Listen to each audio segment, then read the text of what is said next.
everyone, and welcome back to Stir the Coco. If you're new here, bienvenidos. That is welcome in Spanish. I am your host, Posh Teacher. Our show is about anything and everything that makes your coco, your brain, feel fantabulous. Follow us on YouTube on Stir the Coco with myself, Posh Teacher, and here at BCTV. Before we begin, I would like to give an hola shout out to my high school students from last year. Keep going with your Español. Miss you. Today, we are calling our show What Your Brain Needs Now, Practical Wisdom from a Neurologist. We will be having a very special guest today, world-renowned neurologist from the University of Michigan, Dr.Sami Barmada today. But before we go to our interview, we need to warm up our coco with our Spanish lesson to create some neuroplasticity. You're going to be amazed by the wealth of information you will learn today. So let's learn some reactionary Spanish idioms. Vamos a empezar. Let's begin. Number one, número uno. It's amazing. Es una maravilla. Es una maravilla. One more time, and make sure you focus on the double L. Es una maravilla. Número dos, number two. When you hear something that blows your mind, we say, what? And in Spanish, we say, ¿qué? ¿Qué? One more time, and you're working on that E. ¿Qué? Número tres, number three. The phrase for you don't say. No me digas. No me digas. No me digas. Perfecto. Let's review, because remember, to master a language, repetition is the key. It's amazing. Es una maravilla. What? ¿Qué? You don't say. No me digas. All right, we are off to our interview with Dr. Sami Barmada. Love is a lesson that doesn't end. It knows no conditions, so you better buckle in. Love keeps you on your toes. It never stops, only grows. Love isn't easy, it's a commitment, especially when they're being their most resistant. Love is finding the right seat so you can take a breath. But remember, love isn't lax, it always double checks. Check that your kids are in the right seat at nhtsa.gov/the right seat. Hello, everyone, and welcome back to Stir the Coco. Today, we have a very special guest. We have Dr. Sami Barmada, and he is an internationally renowned neurologist, and also he is a leading researcher at the University of Michigan. Welcome to our program. Thanks Dr. for having me. Dr. Sami, we want to share with us your journey that led you to study the brain. Well, I think I had an early introduction to the brain. My parents were both physicians, and my mother was a neuropathologist, who's somebody who studies problems or diseases of the brain. And about the time when I was in college, she decided she wanted to go back to medical school and become a neurologist, actually. So she actually did another residency in neurology so that she could do two specialties. So a little bit of a overachiever. Wow. But you know, from the beginning, I think there's no other part of the body I think that was more interesting and fascinating than the brain. But it was actually reading a magazine when I was in college that really put me down this path, and it was an article about somebody who had just won the Nobel Prize in medicine. His name was Stan Prusiner. He won the Nobel Prize for something called mad cow disease, or Creutzfeldt-Jakob disease, which is just completely incredible from my point of view. And I decided that's the path that I wanted to take, and that's why I ended up going to medical school and afterwards doing research on the brain. Well, it's a fascinating track, and so we can't wait to dig into a lot of your research that you've been doing. Well, first of all, what did your parents feed you? That's wonderful. Is there like a smart diet? Yeah, no, not specifically. Because they were both physicians and worked long hours. Dinner Well, in any case, our dinner conversation was very lively and interesting, probably different than most. Yes, fascinating. Yeah, so it was always just something that was on the top of my mind and I was thinking about, and yeah. Wow. Well, a lot No of deep. particular food, though. Okay, if you had the secret sauce, but well, let's talk about how do you define cognitive well-being, and is it something that just certain age groups should be focusing on or not? What do you Yeah, that's a really good question. I think of well-being as being able to do the things that we want to do, not feeling constrained in any way.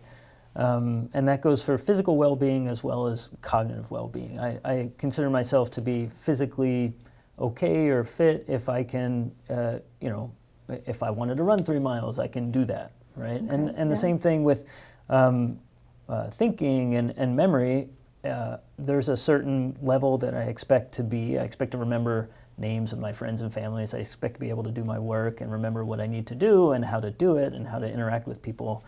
And so it really is being able to be, I guess, unfettered and being able to do what you want to do without experiencing problems that limit your ability to do that, if that makes sense. Yes, yes.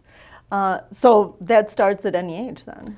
It very, very much can start at any age. And usually, I think is often the case with people, we take for granted everything that we can do, and we only notice problems when we're somehow unable to do the things that we have always been able to do or always wanted to do. Yeah. And so I think that we often don't realize there's a problem until it's too late and it's already interfering with what, our life and the things that we enjoy doing. So it's hard to think about prevention. It's hard to think about, starting to do the things that we need to do to maintain well-being even before there's a problem. So I was going to ask you then, what are lifestyle factors that we can be doing that can mostly influence our long-term cognitive well-being?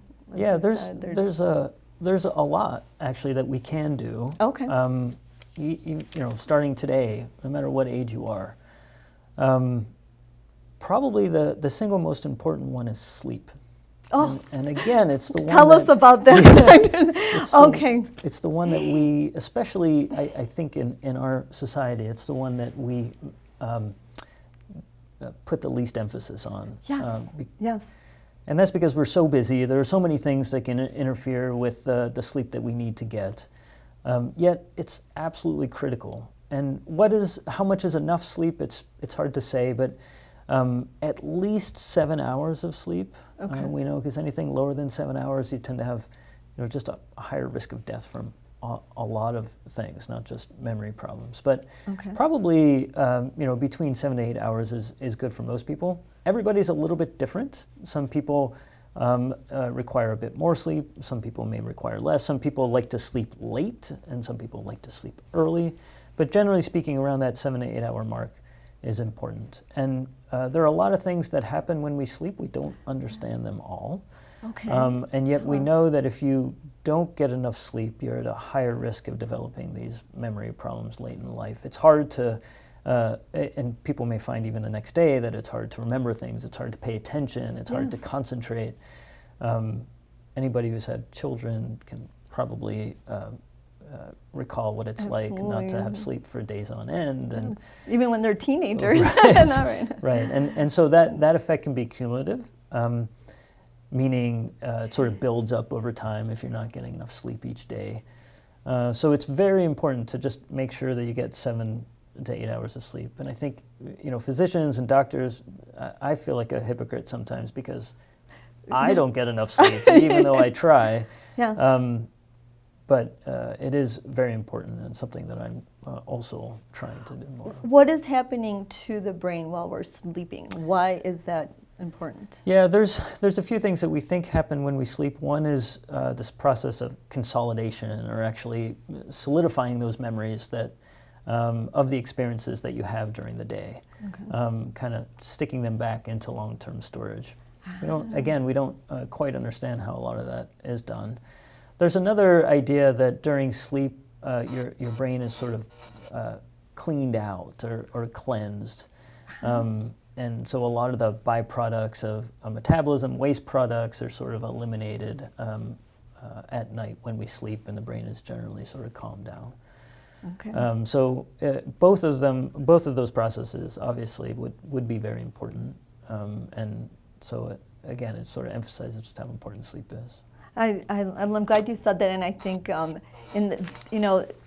you have people that are like, oh, you gotta go to bed so early, and mock people for doing that. But I think that has to I would turn that around right? and say it's good for me, it's good for my brain, and maybe you can even say my doctor told me I had to get perfect. They like that doctor's orders. Okay, that's right. So then, so there's also other things. Speaking of sleeping, people talk about mushrooms, and that's come out a lot. You can buy this, cocoa with mushroom, extracts. Mm-hmm. Is that good or bad? Are there risks?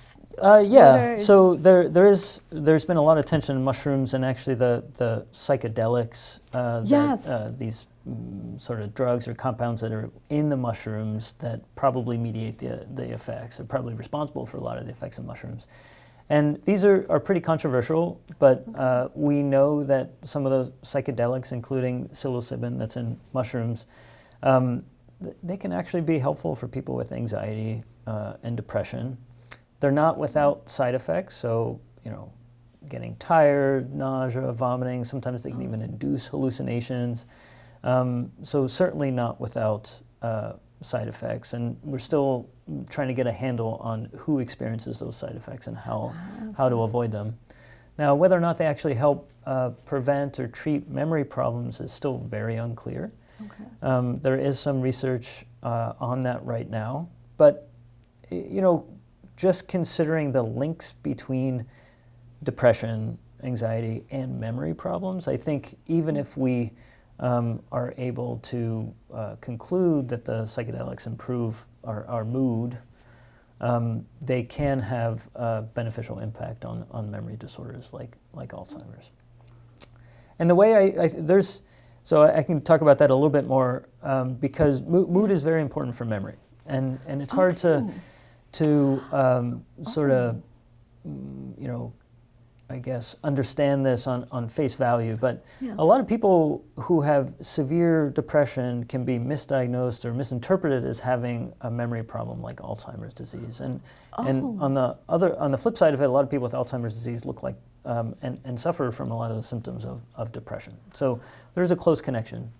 And one part of that is because one of the things that we need to form memories, we need to be able to concentrate or pay attention, right? If I'm not paying attention, it doesn't matter what other people are saying, because I'm not gonna remember it, or I'm not even going to hear it, right? I mean, some people may see this in children, attention deficit hyperactivity disorder. Yes. Some people may see it in married adults when they're not paying attention to their spouse, but and it can look like a memory problem. Right? Because you don't remember what other people told you, but it's because you weren't paying attention, right? And so this is where there's some overlap between things like anxiety and depression, because our attention is somewhere else. If I'm anxious, I'm worried about something, I'm nervous, my mind is not attending to what is in front of me, and so I don't hear it, and it doesn't go in the memory banks. Depression is somewhat similar, where you're sort of you're thinking about everything that's happening to you, you're just not able to pay attention to what's happening around you. And so it looks like a memory problem. Wow. Attention is kind of the gatekeeper for memory. If you can't pay attention, you're not going to be able to remember anything. So. And for paying attention, what do people need to do to, techniques or things that... Right. Yeah. I think that's very challenging. There are whole specialties of what's called cognitive behavioral therapy that can help people develop strategies to pay more attention. Yeah. Sometimes for children, at least, with attention deficit disorder, there are medications that can help. Sometimes it's a matter of resolving the issues that are impacting, that are causing the inattention. And that's where we come back to like the psychedelics, right? And so if there is a problem with anxiety or depression that's keeping you from paying attention and it's impacting your memory, then that's where mushrooms or the psychedelics can help. No, Potentially help. Yes. This really helped us understand that. I never knew the connection between mood and your attention. Well, speaking of attention, in today's society, we have a lot of technology. Is it rewiring our brain? Is it taking away from focus? Even earbuds, they say, can be, bad, or are they bad for their brain? All this technology. Tell us, doctor, what's happening? Yeah, it's a very good question. I don't think we'll see the consequences of the changes in technology for many years to come. And it's also a little bit of a, it's hard to really identify because our technology is changing all the time. Absolutely, right? constantly, so, yes. It's hard to put your finger on exactly what the problems are and what they may lead to in the future. But what is clear is that people's attention is being divided again and again and again, subdivided. And so, we used to, I don't know, I used to spend hours reading a book in a quiet area, and that never happens anymore, although I would like that. And so there are many more distractions. There's phone going off, there's text going off, there's email, and so we're constantly being distracted. So our attention spans just aren't quite the same, or they're not getting to as much, I guess you could say, exercise as they were in the past, right? And it's, but it's hard to say what consequences they will have because that's what we grow up with. Children these days consider that to be normal. Yes. As adults, we say that's really, that's incredibly bad for you. That wasn't the case when I grew up. Yeah. And what I did was the right way to do things. And so I think it's very hard to say. They develop a lot of strengths that adults don't have. Oh, tell us a positive. Because I don't necessarily believe that anybody can multitask well. I think it's more about what I call set shifting, meaning you can focus on something and devote all your attention to it, and yet be able to quickly shift and do something else and devote your attention to that. Whereas some, myself included, I have a very hard time doing that. If I'm, concentrating on something like writing, I don't like to be interrupted because it's hard to get into the groove, right? And this is where perhaps the younger generation is a little bit better at shifting between tasks without that. Well, doctor, so then this might, and this was a side little question I was going to ask you, but with my students, sometimes we had this conversation that when you're at a red light and you're sending a text, they're like, I'm at a red light. I'm my car stopped, I'm sending a text. But I'm like, well, doesn't the brain take a moment to recalibrate if, it's green light, now I need to focus on driving? Is that... I agree with you. It does take some time to recalibrate. What that time is probably differs between people. And here's where I would really strongly discourage anybody from doing any of this in the car. Yes. It's different when you're at home and you're writing and you answer a text versus being in a car and you're driving a 2,000 pound machine that can cause extraordinary damage to other people or other things. So there's a little bit bit of difference in terms of the consequences if it doesn't work out. And so that's not the place to experiment. Yes. In my mind, we should just take all distractions out as much as possible because you are in a car. Let's face it, you are constantly multitasking. You're looking at your rear view mirror, you're looking at your side view mirror, you're looking in front of you, you're thinking about where your foot is, you're thinking about when you need to accelerate or brake or when you need to turn. So there are already so many things that are dividing your attention, we don't need any more. That's good. Yeah. Okay, thank you. To throw that in to say, what you thought about that.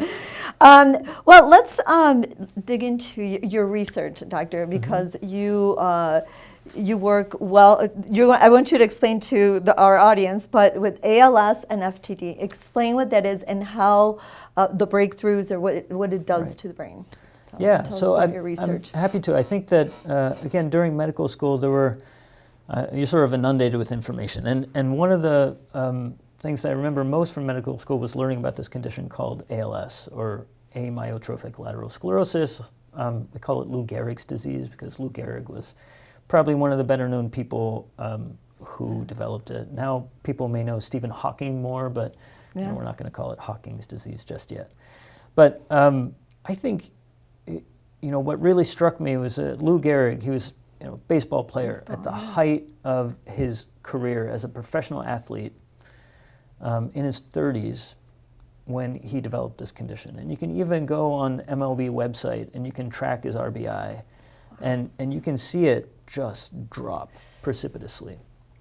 So he went from being prime physical condition to being in bed and actually passing away in 3 years. Wow. So it's an incredibly devastating condition. Sometimes faster, sometimes slower. But one of the things that is most horrible about it, at least what we were taught, was that it's all the worse because people are cognitively intact, meaning they have no memory problems and they realize what's going on and that they are unable to do anything about it. And it turns out that that's not always the case. So about half of people have changes in their behavior, or personality, or language that at the time we just didn't necessarily recognize. And now we sort of collectively call those frontotemporal dementia. Oh. And frontotemporal dementia, or FTD, is not your typical sort of dementia. And it's when we hear the word dementia, which I think is a loaded word, yes. It has a lot of meaning. When we hear it, we think unable to remember, mm-hmm. Unable to do, even participate in family gatherings or interact with other people as much. Right.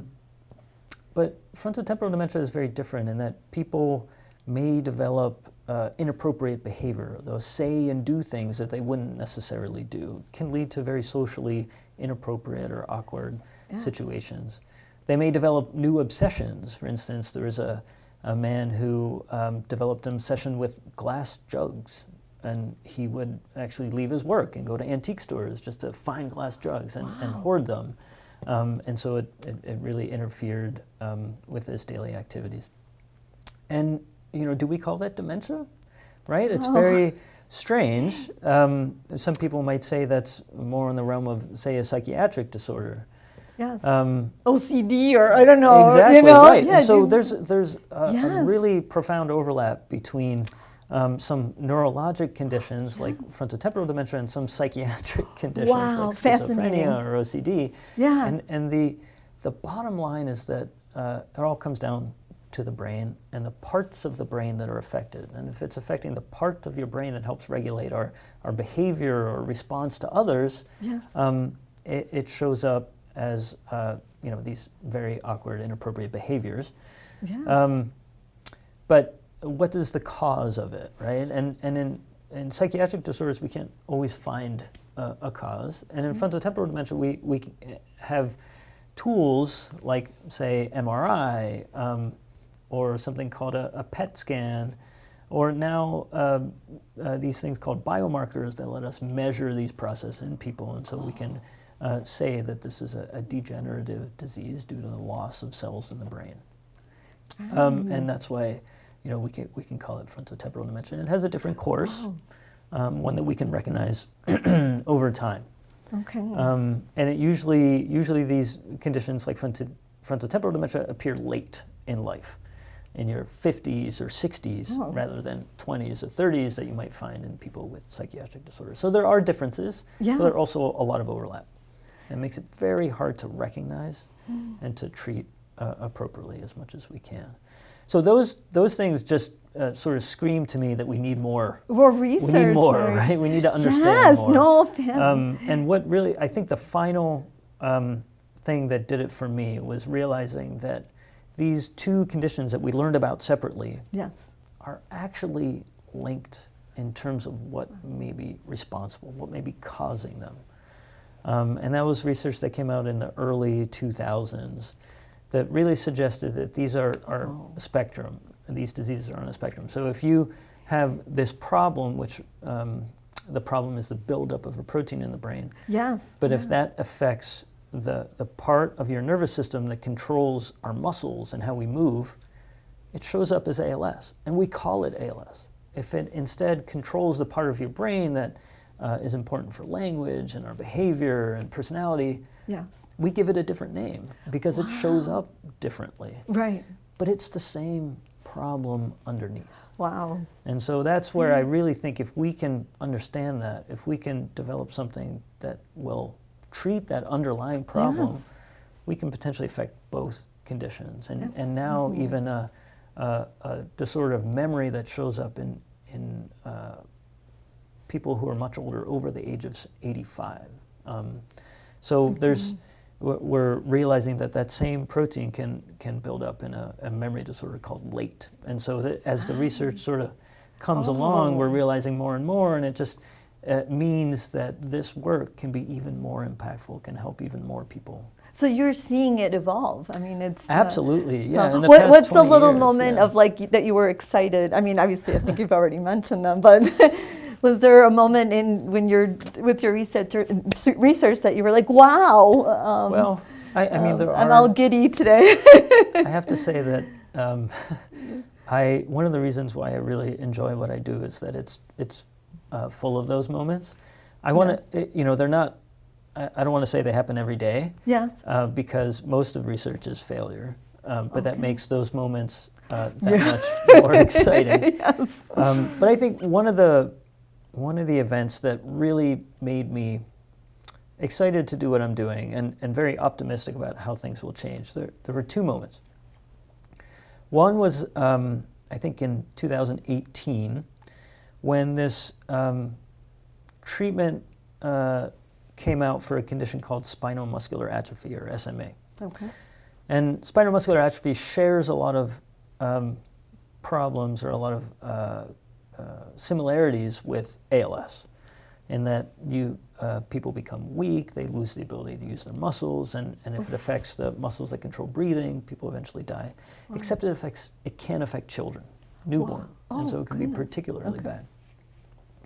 In any case, in 2018, a treatment came out for people with SMA called nusinersen. And the names of all these drugs are actually horrible. I don't know. They're them. Yeah. From Latin, though, no? So it's good for our Coco. So nusinersen, Yes. and for the first time ever, children, babies with SMA are living. And not only that, and that they're developing, they're reaching their motor milestones, and they may be crawling and walking. Maybe they're not absolutely normal, but now they're actually living, right? And so that says that this research is going somewhere. Absolutely. And we're able to make a difference, right? Yes. And when I first heard about this, there were people in the room that I was in. It was a meeting, and some of the neurologists in the room were really, they had tears in their eyes, because it was the first time that we're able to make a difference like that. Absolutely, in a human being. That's right. And fast forward to just a couple years ago, when people tested a similar treatment in people with ALS. Now, this is a small subset of people with ALS that have a inherited disease due to a mutation. It's a medication called tofersen. And for the first time ever that I know of, in people with ALS, the disease was slowed and even halted for a time. We don't know how long that time is, but enough to give their muscles a chance to recover strength. So again, like really, to me, that is just transformative. And, and it means that, yes, we're, a lot of times we're just in the lab, right? And we're really working on these tiny, tiny, tiny problems, but collectively, we can make a difference, and it is making a difference, and so that to me is very exciting. I feel like I applaud you, Dr. Sami. Not the research that I am doing specifically. No, but it's all a community, part of a right? whole. It's a Exactly. community. Yeah. So, I mean, Dr. Sami, so with all this research, the one that just came out from Harvard Medical, that lower lithium in the human brain and a connection with Alzheimer's, what are your thoughts on that? Yeah, that's research. really interesting. So Hot off the press. It turns out there are decades of research linking lithium to actually behavior and psychiatric disorders. So probably the best known link is with a condition called bipolar disorder. Okay, yes. In which people have manic episodes interspersed with depression, or some more so than others. And lithium is one of the mainstays of treatment. It can be very effective. Oh my goodness. But it's hard to give the right amount of lithium, and it's very easy to give too much, and so it's hard to find that happy medium. But lithium is really one of the most effective treatments that we have for bipolar disorder, at least traditionally. And there have been some links between lithium and Alzheimer's disease and memory as well. Yeah. And this goes back to the early 2000s. They're really just small studies. It's been hard to replicate. Not everybody has seen the same things when they've tried to test it out. Yeah. But in this newer study from Harvard, they looked at all metals in the brains of people with what we call mild cognitive impairment, which is not dementia, but it's also not absolutely normal. It's that gray middle zone where people recognize there's a problem, but it's not yet, interfering with their life. Okay. And that's where they noticed lithium was really down.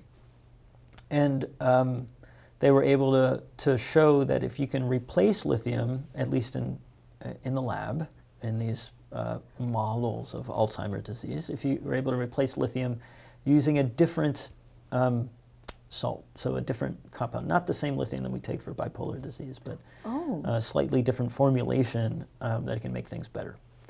And so that's where I think now we need to, these early studies are fantastic because they give people an idea, and now we need to test that idea. And here's where I think if we can show in the lab that these treatments are potentially beneficial, and we can be relatively confident that they're safe and they're not going to cause problems, that you can make an argument that they should be tested in people in a safe manner. Yeah. And that's where the Food and Drug Administration, the FDA, comes in. And there's regulations. And that's right. Yes, I mean, on the good plus manufacturing side, practices. We have a lot of experience with lithium. And actually, there's a lot of research in lithium and ALS, for example. Fascinating. And there's ongoing research in lithium and ALS. Now, whether or not the formulation matters is still something that needs to be taken into account. But well, those are exciting things to hear, and I think people need to know that research is of value, and what scientists are doing is they need to it's be put really in the forefront. Well, but again, like most of research fails, right? So it can be on one side. I think we're moving incredibly fast, right? We're testing so many different things. We have so many ideas, and many of them are very exciting. Yes. But on the side of a person who has Alzheimer's disease or ALS or FTD, or a family member that is watching their loved one suffer from these conditions, it's too slow. Right. Yes. Right? And it might not even be in their lifetime that they see. That's right. And so that's I think that's one of the hardest parts, is that we as scientists and research, we want things to move fast. Yes.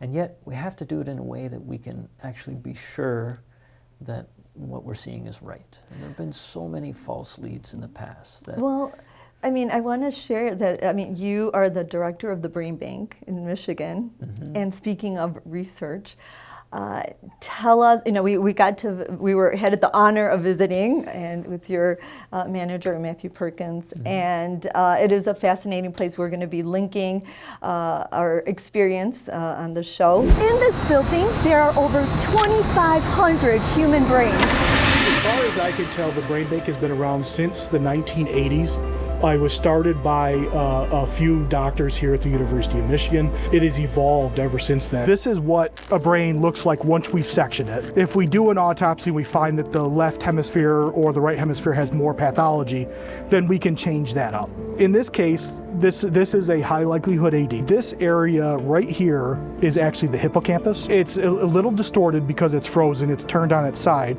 but you can still see that there's hippocampus there. This is where the ventricle has started to open up. So what that means is that this brain has probably got some atrophy, of course, because it's a high likelihood AD. You can't really tell age by the brain. Okay. Majority of our cases are going to be somewhere in the 70s to 90s range when it comes to AD. Obviously, one of the very important cases for us to get is the rarer early onset AD, which are very tragic. We've seen cases of early onset AD as young as 30 years old, and then even death. People who gain AD in their 70s, 80s, 90s, that's late onset. Anybody under 65 is considered early onset. Disease mechanism may be different, we don't know.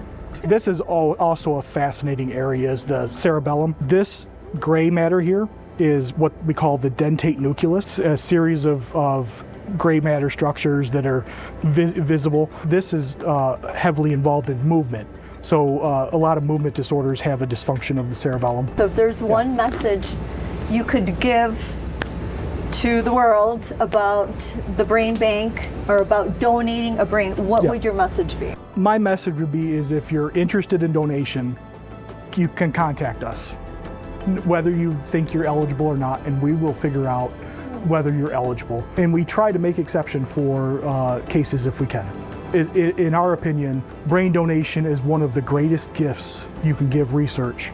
It is vital for future research and cure discovery to have this autopsy tissue. Tell us, why does the Michigan Brain Bank exist? Right. Yes, so tell us why.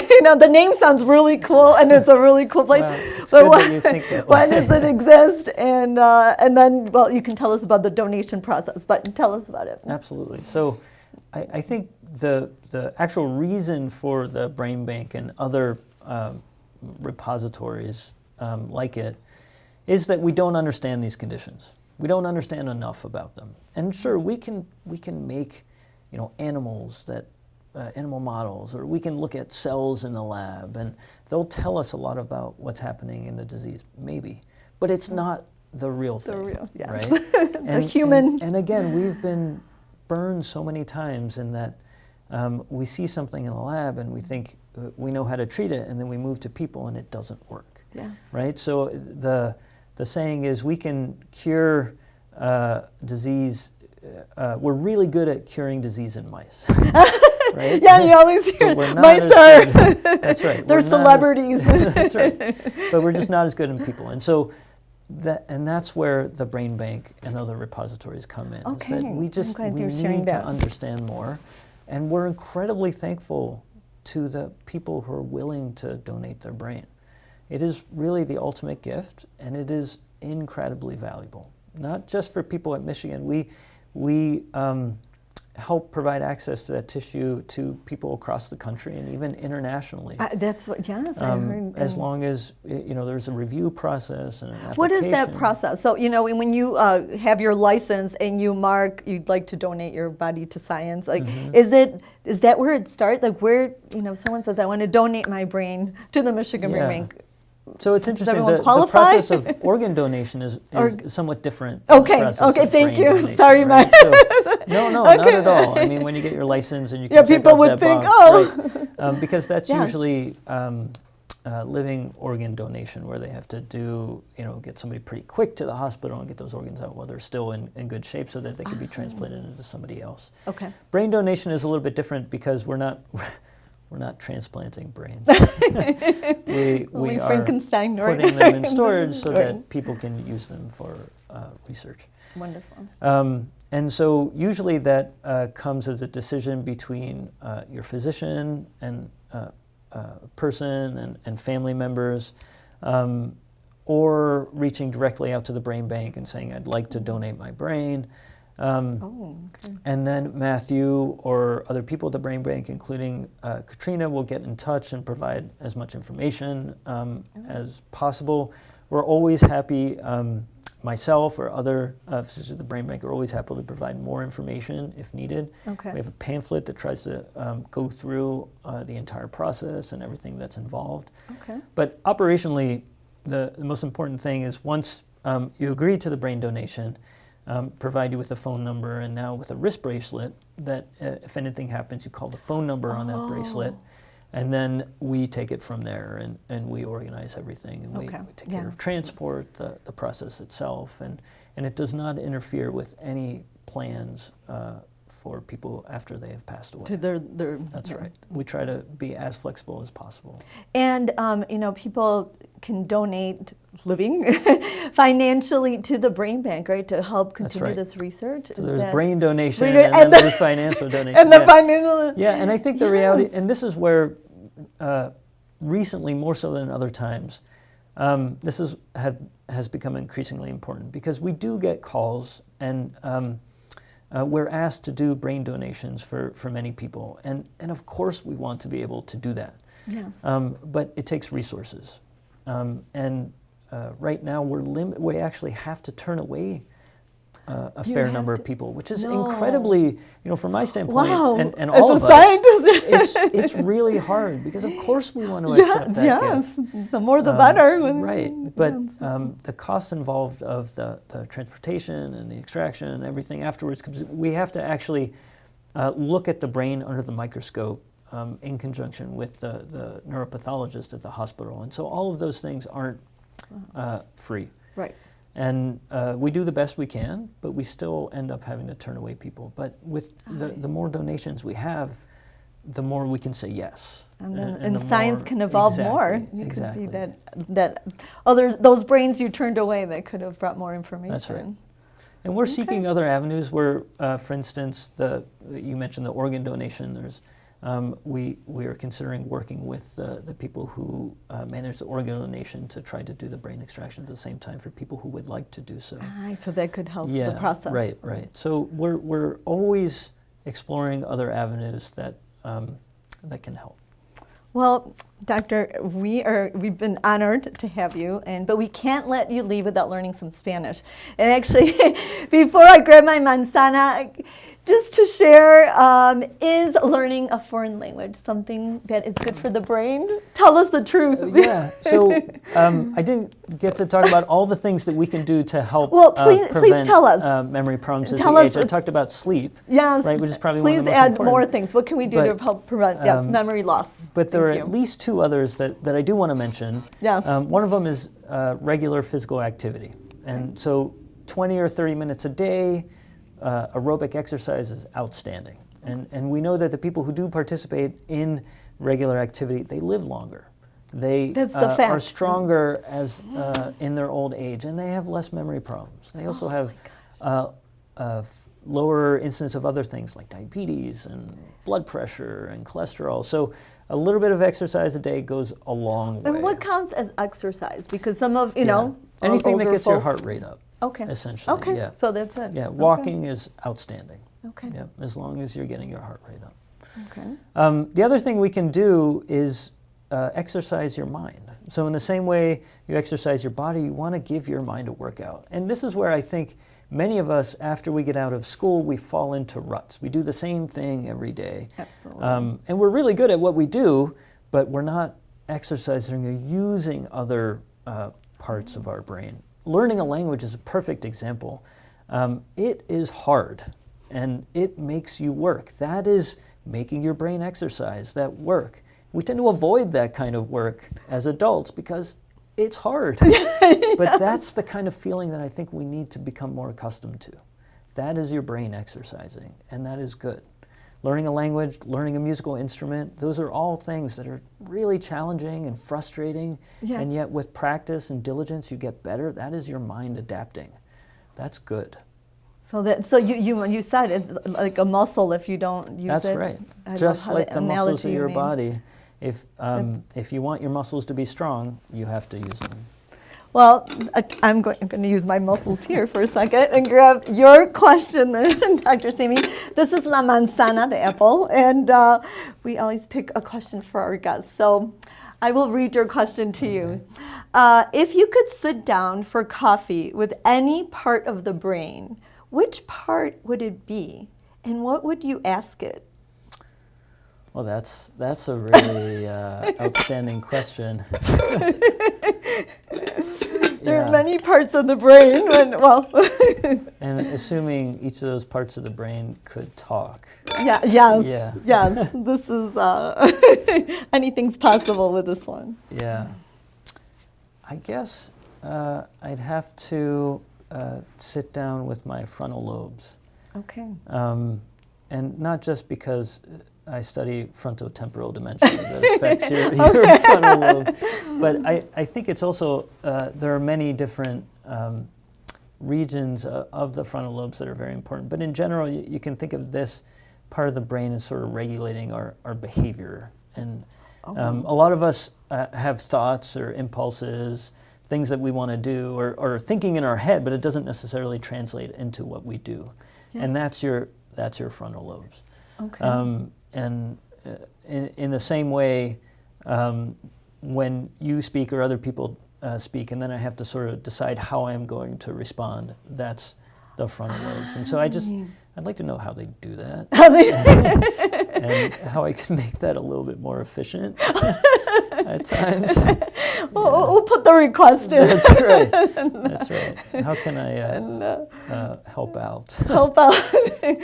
Well, thank you, Doctor. Well, we'll let you know if we got an answer for you. But in the meantime, we're going to teach you a Spanish word that means "you don't say," related to your question here. So the phrase in Spanish for "you don't say" is "no me digas." So, no me digas. Oh, muy bien, muy bien. So, no me digas, no way. So even in your lab, well, wow, this happened. No me digas. All right. I think it's related to French. Je ne sais quoi. Oui, tu parles français. Un peu, je parle un peu. Oh, ça c'est très bien. Je parle depuis 20 ans. Oh, alors, ça c'est très bien. Moi aussi, je l'étudie à l'école. Oh, c'est très bien. Well, alors, that wraps up our show. We really appreciate you being here, Dr. Sami. Wealth of information, and I can't wait for the world to see this because thank you. It was a lot of fun. Well, thank you so much, and well, adios. Adios. Aviento. Aviento. Au revoir.